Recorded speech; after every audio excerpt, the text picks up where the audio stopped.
बॉम्बे का ऑफिशियल, उससे पहले भी हालांकि 2-4 कहते हैं कि लोग इनकाउंटर हुआ था, लेकिन रिकॉर्ड पे कहते हैं कि ऑफिशियल इनकाउंटर बॉम्बे का यही केस था जिसकी कहानी आज मैं सुनाने जा रहा हूँ। तो पहली चीज़ तो ये कि ये शायद बॉम्बे का पहला इनकाउंटर था। दूसरी ये कि कहानी जुड़ी हुई है कहीं ना कहीं बॉम्बे के पहले अंडरवर्ल्ड डॉन से भी। जब हम लोग डॉन की बात करते हैं तो आजकल ज़्यादातर लोग दाऊद इब्राहिम का ही नाम लेते हैं, लेकिन ये कहानी जब शुरू हुई है बॉम्बे में, जो डॉन का कल्चर शुरू हुआ, डॉन शब्द एक्चुअली पहली बार कहाँ से आया, तो ये कहानी उस पहले डॉन की भी। बहुत सारे लोग कहते हैं हाजी मस्तान पहला डॉन, बहुत सारे लोग कहते हैं करीम लाला, वर्दा राजन, दाऊद इब्राहिम, लेकिन हकीकत में ये है कि अगर आप पूरी हिस्ट्री को खंगालेंगे अंडरवर्ल्ड की, तो हिंदुस्तान में डॉन शब्द और डॉन जो चीज़ लेकर आया जो शख्स, वो था करीम लाला। करीम लाला शेर खान के नाम से भी मशहूर, पहले शेर खान ही था नाम, बाद में करीम लाला नाम पड़ा। करीम लाला को कहते हैं कि मुंबई का पहला डॉन था, बल्कि हिंदुस्तान का पहला डॉन, जबकि करीम लाला या शेर खान का हिंदुस्तान से कोई लेना देना नहीं था। ये अफ़गानिस्तान में पैदा हुआ शेर खान, और अफ़गानिस्तान में कहते हैं कि एक वहाँ के शाही परिवार में पैदा हुआ, बहुत ही अमीर घराने से पैदा हुआ। लेकिन 1940 के आसपास पाकिस्तान के पेशावर होते हुए, चूँकि उस वक्त पाकिस्तान था नहीं, हिंदुस्तान एक ही था, तो पेशावर के रास्ते शेर खान मुंबई पहुंचता है कारोबार के लिए, और कारोबार करना चाहता है, लेकिन उसकी नज़र ये थी कि कम वक्त में वो ज़्यादा से ज़्यादा पैसे कमा सके।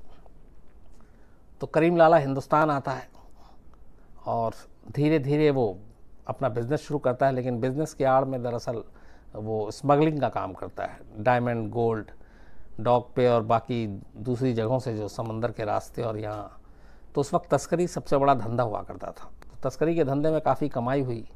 इस बीच में फिर उसने उस पैसों से मुंबई में जुए के अड्डे, शराब, ये सारी चीज़ों की भी दुकान खोली, वो भी चल पड़ा। फिर लोगों को उसने पैसे उधार देने शुरू किए, तो धीरे धीरे करीम लाला देखते ही देखते कद बढ़ता गया। इस दौरान में एक दूसरा शख्स था जो मुंबई में ख़ास तौर पे तस्करी में अपना हाथ आजमाना चाह रहा था, और वो था, उसका नाम हाजी मस्तान। लेकिन हाजी मस्तान को मालूम था कि करीम लाला का सारी तरफ दबदबा है, कब्ज़ा है, और उस वक्त अंडरवर्ल्ड में खून खराबा और लड़ाई बड़ी कम होती थी। तो हाजी मस्तान ने भी सोचा कि लड़ाई झगड़े से अच्छा है कि मिल बैठ के बात करते हैं और दोस्ती करके काम करते हैं। करीम लाला से फिर दोस्ती हो गई और इलाका बढ़ गया कि ये तुम्हारा इलाका, ये हमारा इलाका। इस बीच में एक तीसरा कैरेक्टर भी शामिल होता है जो साउथ से आया था, वर्दा राजन। वो भी तस्करी और इन सारी चीज़ों में और शराब और जुए के अड्डे में इन्वॉल्व था। तो वर्दा राजन को फिर लगा कि वो भी अकेले या लड़ के कर नहीं सकता, तो उसने भी फिर करीम लाला से हाथ मिलाया। तो फिर अब 3 इलाके बढ़ गए अलग अलग, और उसमें बड़ा उसूल का सारे पाबंद थे कि जो जिनका इलाका है उस इलाके के बाहर वो काम नहीं करेगा। तो बिना खून खराबे के 3 गैंग ने फिर काम करना शुरू किया। लेकिन इन तीनों में, करीम लाला हो या फिर हाजी मस्तान या फिर वर्दा राजन, इनमें जो सबसे बड़ा कद और जिसकी दबदबा सबसे ज़्यादा था वो करीम लाला ही था। तो ये सारी चीज़ें चलती रहीं और करीम लाला का कद लगातार बढ़ता गया। करीम लाला के ऊपर इंस्पायर होकर बहुत सारी फिल्में भी बनी। कहते हैं कि जंजीर में जो प्राण ने शेर खान का रोल किया था, वो एक्चुअली कहीं ना कहीं करीम लाला से ही प्रभावित था, और करीम लाला को ही उसमें दिखाया गया था। फिल्म इंडस्ट्री में भी बड़ी दोस्ती थी। एक कहानी ये भी है कि एक बार हेलेन के किसी एक अपने ही जानने वाले ने पैसे बहुत सारे मार लिए और वापस नहीं कर रहा था, तो हर तरफ से वो हेलेन परेशान हो गई, मिला नहीं पैसा। तो फिर दिलीप कुमार ने उस वक्त एक ख़त लिखा था करीम लाला के नाम, और करीम लाला के पास वो ख़त लेकर हेलन पहुंची, और फिर करीम लाला ने बाकायदा जिस शख्स ने पैसे लेके देने से मना कर रहा था उस तक बात की, और फिर वो सारे पैसे हेलन को वापस मिले। तो ये दबदबा था। एक कहानी ये भी है कि किसी घर को कब्जाने के मामले में करीम लाला को कोर्ट से सम्मन आ गया था, और उस सम्मन के बाद करीम लाला को कोर्ट में पेश किया गया। तो जब वो अदालत में पहुँचे तो जज महिला थी, तो अदालत में जितने भी लोग बैठे हुए थे, वकील, वो तमाम लोग करीम लाला को देखकर खड़े हो गए। उसके बाद जज साहिबा ने पूछा करीम लाला से कि आप विटनेस बॉक्स में आइए। उसका पहला सवाल ये था कि आपका नाम क्या है। तो कहते हैं करीम लाला ने जज की तरफ देखा, फिर लोगों की तरफ देखा और बोला कि ये काला कोट पहने हुए कौन महिला है। कौन औरत है जो जिसको मेरा नाम नहीं मालूम, तो उस पर बड़े लोग हंसे भी थे। तो ये दबदबा, ये सारी चीज़ें थी, करीम लाला और ये तमाम धंधा सब कुछ ठीक चल रहा था। लेकिन वर्दा राजन, करीम लाला और हाजी मस्तान के बाद 80 के दशक में अचानक एक और अंडरवर्ल्ड जो नया डॉन बनने जा रहा था उसकी एंट्री होती है, और वो था उस वक्त साबिर कास्कर, जो दाऊद इब्राहिम का बड़ा भाई था। और ये लोग भी फिर ये सारी स्मगलिंग, तस्करी और बाकी चीज़ों में इन्वॉल्व होते हैं। लेकिन 80 के दशक में वक्त बदल चुका था, और इससे पहले के जो डॉन आपस में समझौता करके एरिया बांट के काम करते थे, खून खराबे से बचते थे, तो कास्कर और दाऊद इब्राहिम ये लोग उस रास्ते पे नहीं थे। इनका ये था कि दूसरे गैंग को उससे आगे निकलना है तो उनसे लड़कर निकलना है। बीच में हालांकि हाजी मस्तान ने सुलह सफाई कराने की कोशिश की, लेकिन करीम लाला के जो गैंग था वो असल में पठान गैंग के नाम से भी मशहूर था, क्योंकि करीम लाला शेर खान नाम था और ख़ान के बाद पठान पड़ा, तो ये पठान गैंग, उसका अपना भाई सारे करीम लाला के थे। और मुंबई में एक तरह से पठान गैंग का ही पूरा राज था करीम लाला की वजह से। लेकिन खून खराबा उतना नहीं था। 80 के दशक में जब दाऊद के भाई साबिर कास्कर की एंट्री होती है, उसके बाद फिर ये आपस में गैंग वॉर शुरू होता है और एक दूसरे के लोगों को मारने लगते हैं। फिर एक वक्त ऐसा आता है जब करीम लाला को लगता है कि शायद ये इस तरह से मानेंगे नहीं। एक बार तो ये भी कहते हैं कि दाऊद इब्राहिम को उठवा कर करीम लाला के सामने लाया गया था और करीम लाला ने बहुत पिटाई की थी, ये कहानी है। उसके बाद फिर इनकी दुश्मनी चलती रही। अब पठान गैंग और कास्कर फैमिली, मतलब दाऊद इब्राहिम, उस वक्त 80 के दशक में दाऊद इब्राहिम को डॉन बनना था, बड़ा डॉन बनना था, मुंबई पे राज करना था, तो उसके लिए बहुत कुछ करना था। तो इसलिए अब वो पठान गैंग की आंखों की किरकिरी बन गया। अब इन दोनों के बीच में दुश्मनी शुरू हो गई। हालांकि इस दुश्मनी को कम करने के लिए हाजी मस्तान ने बीच बचाव किया, फिर एक बार समझौता कराया कि एक दूसरे को आप मारोगे नहीं, एक दूसरे के लोगों के हमला नहीं करोगे। कहते हैं कि पठान गैंग ने समझौता तो कर लिया, दाऊद ने भी कर लिया, लेकिन पठान गैंग अंदर ही अंदर नाखुश था दाऊद के इस बढ़ते दबदबे से, और इसीलिए वो दाऊद को सबक सिखाना चाहता था। इसी दौरान में एक चौथे कैरेक्टर की एंट्री होती है। इस कैरेक्टर का नाम था मनोहर अर्जुन सुर्वे। एक लड़का जो महाराष्ट्र के रत्नागिरी में पैदा हुआ, फिर मुंबई आता है, अपने ताऊ और ताई के पास रहता है पढ़ाई लिखाई के लिए। मुंबई के कीर्ति कॉलेज में एडमिशन लेता है। बीए में दाखला करने के बाद पढ़ने में होशियार, बीए 76% मार्क्स के साथ वो पास करता है। लेकिन उसका जो सौतेला भाई था वो थोड़े क्राइम की दुनिया में दखल रखता था, तो मनोहर अर्जुन सुर्वे अपने उस सौतेले भाई के भी करीब था। फिर कॉलेज के दौरान ही उसने अपना एक गैंग बनाया, छोटी मोटी बदमाशी भी करता था, लेकिन बहुत पढ़ा लिखा, पढ़ने में तेज, 76% मार्क्स, मतलब उस ज़माने में। तो धीरे धीरे फिर वो क्राइम के रास्ते पे चल पड़ता है। और एक बार अपने सौतेले भाई के साथ मिलकर उसी इलाके में किसी से लड़ाई हुई थी, एक शख्स की लड़ाई में जान चली जाती है। उसके कत्ल के सिलसिले में मनोहर सुर्वे, उसके भाई और उसके एक दोस्त, इन 3 लोगों को पुलिस पकड़ के कोर्ट ले जाती है। अदालत इनको उम्र कैद की सज़ा सुना देती है। तब उम्र कैद 14 साल के लिए हुआ करती थी। उम्र कैद के बाद इन तीनों को बॉम्बे की जेल में नहीं रखा जाता, बल्कि पुणे के ही अरवदा जेल में भेज दिया जाता है। लेकिन वहाँ एक दूसरा और भी कई गैंग थे, उनके साथ मारपीट होती है। जब मारपीट होती है तो फिर जेलर परेशान हो जाता है, फिर उसको वहाँ से निकाल कर रत्नागिरी जेल में भेज दिया जाता है।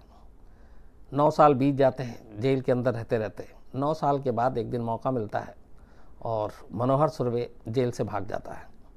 जेल से भागने के बाद वो सीधे मुंबई पहुंचता है, बॉम्बे तब का। बॉम्बे में अब उसका ये था कि अपना गैंग बनाना है, लेकिन उस वक्त तक अंडरवर्ल्ड में भी थोड़ा सा वो चीज़ें आ गई थी, रिलीजियस लाइन पे गैंग वैंग।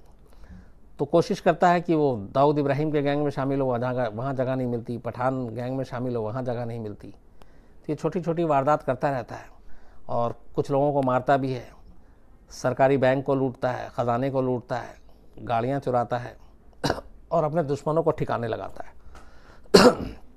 धीरे धीरे मनोहर सुरवे का थोड़ा नाम होने लगता है और उसके बाद उसका नाम बदल कर अब मन्या सुरवे हो जाता है, क्योंकि उसके दोस्त उसको मन्या के नाम से बुलाते थे।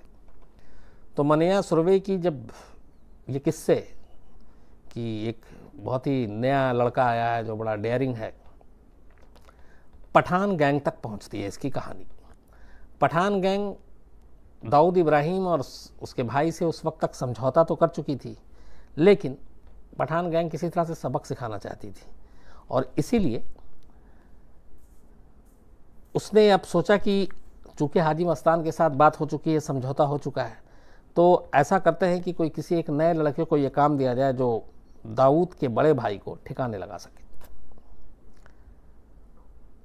मन्या सुरवे से मुलाकात होती है तय पठान बंधुओं की, और इसी के बाद मन्या सुरवे को ये काम दिया जाता है कि तुम ये काम करोगे, दाऊद के भाई को जो साबिर कासकर उसको मारोगे। मन्या सुरवे को एक मौका चाहिए था अनरेवल में अपनी जगह बनाने के लिए, मुंबई में नाम के लिए। वो फ़ौरन तैयार हो जाता है। इसी के बाद 12 फरवरी 1981, 12 फेब 1981 ये काम ले चुका था।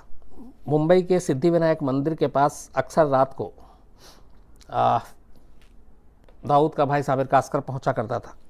जब वो वापस अपने घर जाया करता था लेट, तो उसी पेट्रोल पंप पे कभी कभी पेट्रोल भी भराया करता था। ये चीज़ें रैकी के दौरान पता चल गई थी। मन्या सुरवे अपने लड़कों को लेकर पहुंचता है 12 फरवरी 1981 की रात उस पेट्रोल पंप पे जो सिद्धिविनायक मंदिर के करीब था। ये लोग 2 गाड़ियों में इंतज़ार करते रहते हैं। अचानक साबिर कासकर की वहाँ गाड़ी आती है, दाऊद के भाई की गाड़ी में। ये उसको देखते हैं उसके बाद ये दोनों तरफ से घेर लेते हैं और मन्या सुरवे जो है अंधाधुंध गोलियां चलाना शुरू कर देता है। दाऊद के बड़े भाई की मौके पर ही मौत हो जाती है। उसके बाद वो लोग यहाँ से भाग जाते हैं। इस कत्ल की खबर अगले दिन सारे अखबार में और उसके बाद हर तरफ अंडरवर्ल्ड में भी चर्चा का विषय है। दाऊद के बड़े भाई का कत्ल, जाहिर सी बात है पहला शक पठान गैंग पे था। पठान गैंग भी थोड़ा घबराता है, लेकिन फिर धीरे धीरे पता चलता है कि ये काम मन्या सुरवे नाम के एक नए गैंगस्टर ने किया है। अब यहाँ से मन्या सुरवे और दाऊद इब्राहिम की दुश्मनी शुरू होती है। लेकिन मन्या सुरवे इसके बाद उसका कद बहुत बढ़ गया और धीरे धीरे वो बहुत सारे फिर क्राइम करने लगा। इवन उसने पुलिस वालों पर भी हमला किया और उसने अपना गैंग बनाया। और इस गैंग ने पठान गैंग और एक तरह से दाऊद इब्राहिम गैंग, इनको भी उस वक्त पीछे छोड़ना शुरू कर दिया।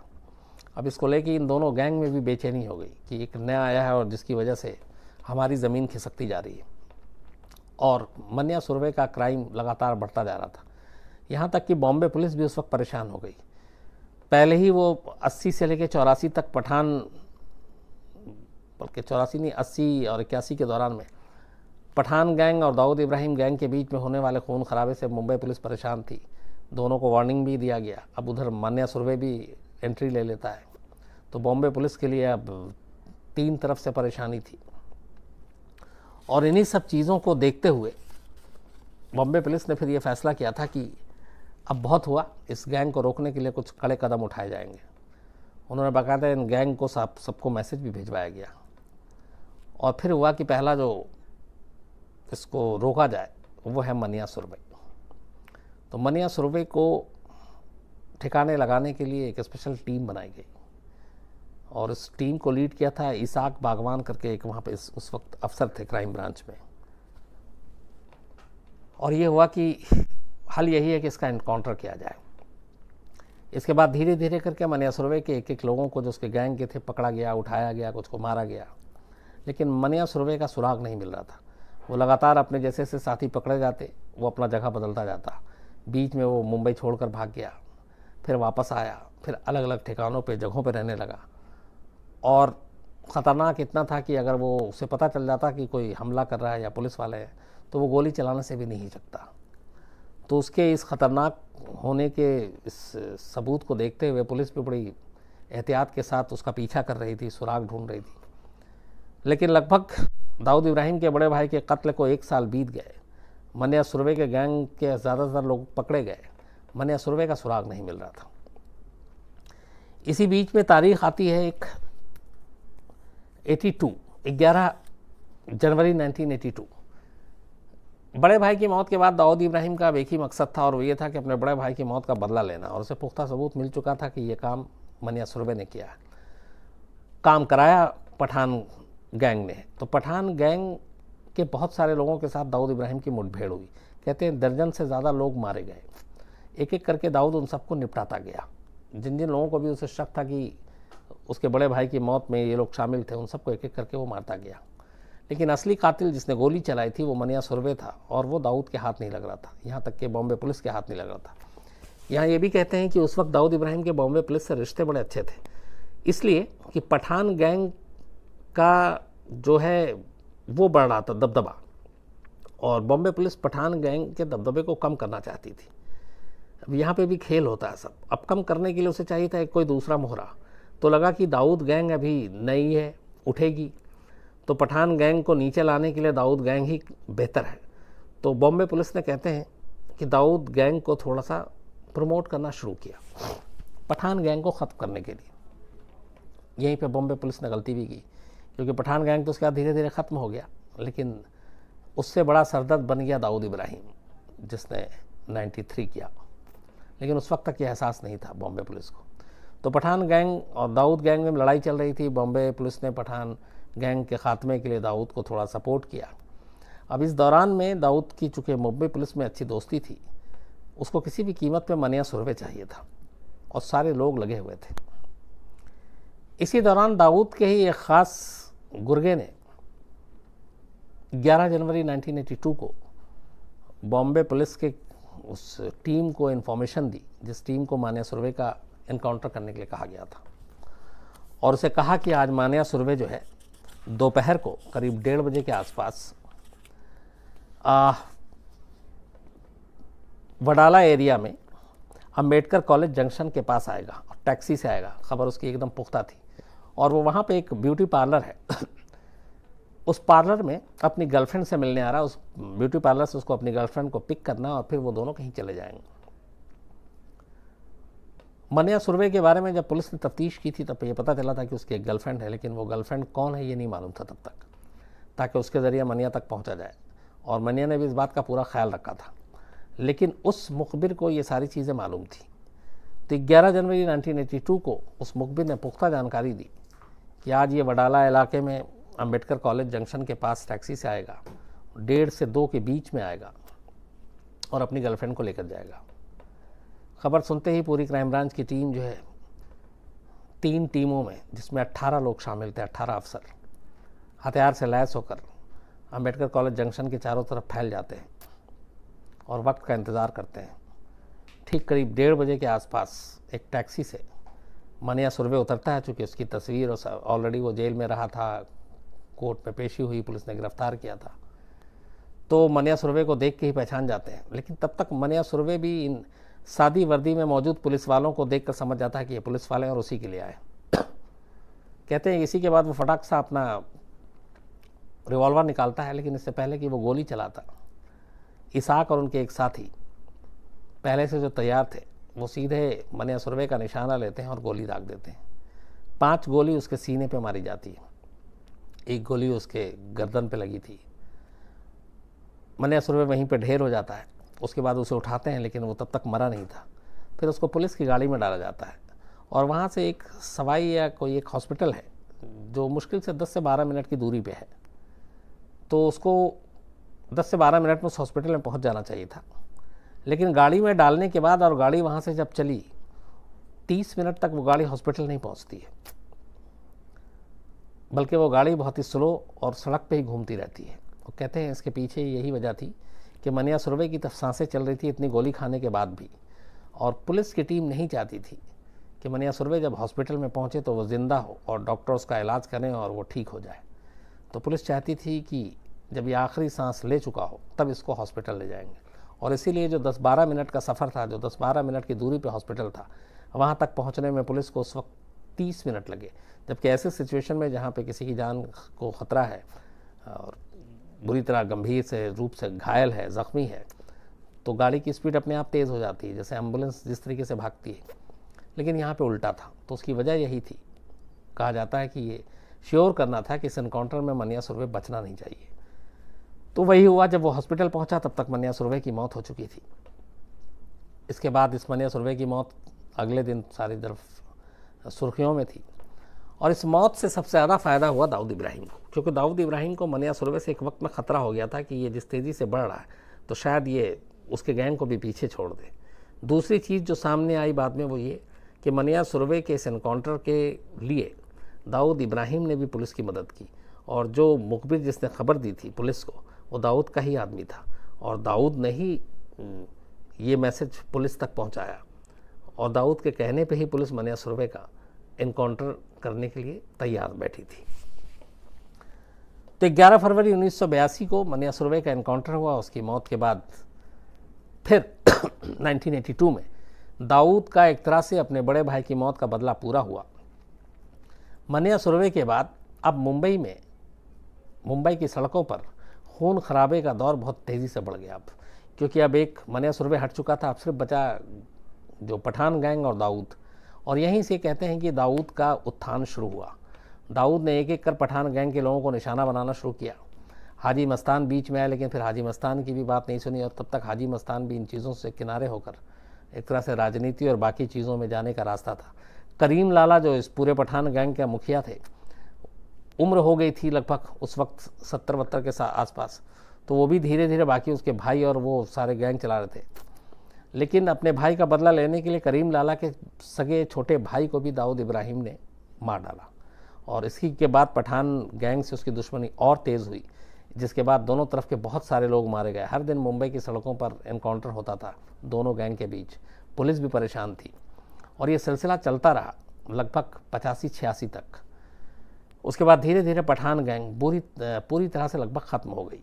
2002 में करीम लाला करीब 90 या 91 साल की उम्र में करीम लाला की मौत हुई, मतलब वो 90 साल तक जिया, और उससे पहले करीब पठान गैंग लगभग ख़त्म हो चुका था, और सिर्फ मुंबई में एक ही गैंग बचा था, और वो था दाऊद इब्राहिम।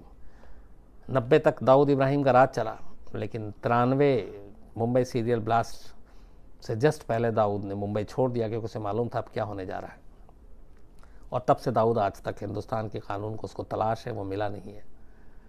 लेकिन ये कहानी थी बॉम्बे के, बल्कि कहें कि हिंदुस्तान के पहले एनकाउंटर की, और उस पहले एनकाउंटर से जुड़े हुए पहले डॉन की, जिसने बॉम्बे में डॉन के शब्द को मशहूर किया, करीम लाला और इन 4 गैंग की। तो इस एनकाउंटर के पीछे भी एक गैंगस्टर, एक डॉन का हाथ था। एक डॉन का एनकाउंटर करवाने में वो था दाऊद इब्राहिम, जिसने एनकाउंटर कराया, एनकाउंटर किया पुलिस ने। और उसके बाद तो खैर बॉम्बे में एनकाउंटर का एक तरह से एक चलन, एक फैशन ही शुरू हो गया। बहुत सारे एनकाउंटर हुए, एक ही पुलिस अफसर ऐसे हैं जिनके नाम पे 50-50-60 एनकाउंटर हुए। उनमें से एक दया नायक, आप सभी नाम से वाकिफ़ होंगे। दया नायक से मैं कई बार मेरी मुलाकात हुई, हमने घंटों बैठ के बात भी की, होटल में भी बात की। जब मुंबई में ट्रेन में सीरियल ब्लास्ट हुआ था तब दया नायक उस वक्त पुलिस से बर्खास्त चल रहे थे, और उन्हें जब मैं बॉम्बे से लाइव कर रहा था तो उनको पता चला कि मैं बॉम्बे में हूँ, तो फिर फ़ोन आया। फिर वो सुबह 6 बजे होटल पहुँच गए, और हम 6 बजे से लेकर 9-10 बजे तक सारी इन्हीं एनकाउंटर और ये सारी चीज़ों पे बात कर रहे थे। तो दया नायक से बात करने का एक अलग एक्सपीरियंस था कि कैसे एक जो एनकाउंटर स्पेशलिस्ट होता है उसके दिमाग में क्या चलता है, कैसे। हालांकि दया नायक के ऊपर बहुत सारे इल्ज़ाम लगे कि अंडरवर्ल्ड से दोस्ती है, दाऊद से दोस्ती है, दाऊद के इशारे पे एनकाउंटर करता है, बहुत सारी चीज़ें थी। लेकिन बाद में कोर्ट ने फिर खैर बरी भी किया इन इल्ज़ामों से। लेकिन उसके बाद मुंबई में ये मनिया सुरभि के मौत के बाद, मनिया सुरभि के एनकाउंटर के बाद बॉम्बे में जो एनकाउंटर का एक चलन शुरू हुआ, एक दौर ऐसा था कि बड़े से बड़े क्रिमिनल भी घबराने लगे, क्योंकि एक पूरी टीम ही, एक स्पेशलिस्ट टीम बना दी गई थी जो सिर्फ एनकाउंटर करती थी। और धीरे धीरे खैर फिर मुंबई की सड़कों से खून खराबा, गैंग वॉर, ये सारी चीज़ें ख़त्म हुई, और अब तो ज़माना बदल गया है। अब गैंगस्टर और क्रिमिनल भी अब चाकू और तमंचा लेके सड़क पर नहीं घूमते हैं, वो दूसरे तरीके से क्राइम करते हैं। तो ये थी कहानी बॉम्बे के पहले एनकाउंटर की, मनिया सुरभि की। उम्मीद है आप सब